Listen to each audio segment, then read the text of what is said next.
मुल्क में बढ़ती हुई महंगाई पर पाकिस्तानियों के साथ साथ ओवरसीज पाकिस्तानी भी फट पड़े। ओवरसीज पाकिस्तानियों का कहना है कि बिजली ना होने की बदौलत इंडस्ट्रीज भी बंद हो रही हैं।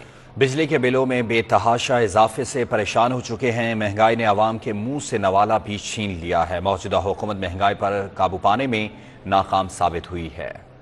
ਸਾਡੀ ਹਕੂਮਤ ਨੂੰ ਇਹ ਪਤਾ ਨਹੀਂ ਜਿਹੜੇ ਬਾਹਰ ਲੋਕ ਨੇ ਉਹ ਕਿਵੇਂ ਮਜ਼ਦੂਰੀ ਕਰਕੇ ਇੱਥੋਂ ਪੈਸੇ ਭੇਜਦੇ ਨੇ। ਜੇ ਅਸੀਂ ਇੱਥੋਂ ਪਾਕਿਸਤਾਨ ਕੋ ਚਲਾ ਜਾਵੇ ਕੋਥੇ ਕੋ ਪਲਾਟ ਲੈ ਲੇ ਉਹ ਜ਼ਬਤ ਹੋ ਜਾਂਦਾ ਵੇ, ਜੋ ਕੋਈ ਚੀਜ਼ ਲੈ ਲਵੇ ਉਹ ਜ਼ਬਤ ਹੋ ਜਾਂਦੀ ਹੈ। ਟੈਕਸ ਵਾਲੇ ਮਗਰ ਚੜੇ ਹੁੰਦੇ ਨੇ ਸਾਨੂੰ ਦਵੋ। ਉਹ ਇੱਥੋਂ ਇਹ ਨਹੀਂ ਪਤਾ ਮਜ਼ਦੂਰੀ ਅਗਰ ਕਰਕੇ ਘੱਲਦੇ ਕਿਵੇਂ ਨੇ ਪੇ ਕਿਵੇਂ ਕਮਾਉਂਦੇ ਨੇ ਕਿਵੇਂ ਨਹੀਂ। ਔਰ ਇੰਦੀ ਖੈਂਦੀ ਕਸਰ ਉਹਨਾਂ ਦੇ ਭਰਾ ਖਾਈ ਜਾਂਦੇ ਨੇ।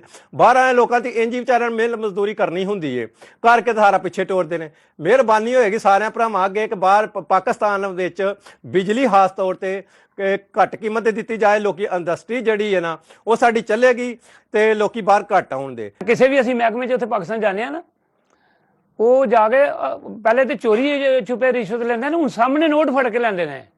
ਨੋਟ ਸਾਹਮਣੇ ਲੈਂਦੇ ਨੇ, ਚੋਰੀ ਨਹੀਂ ਲੈਂਦੇ ਅੱਜ ਕੱਲ੍ਹ।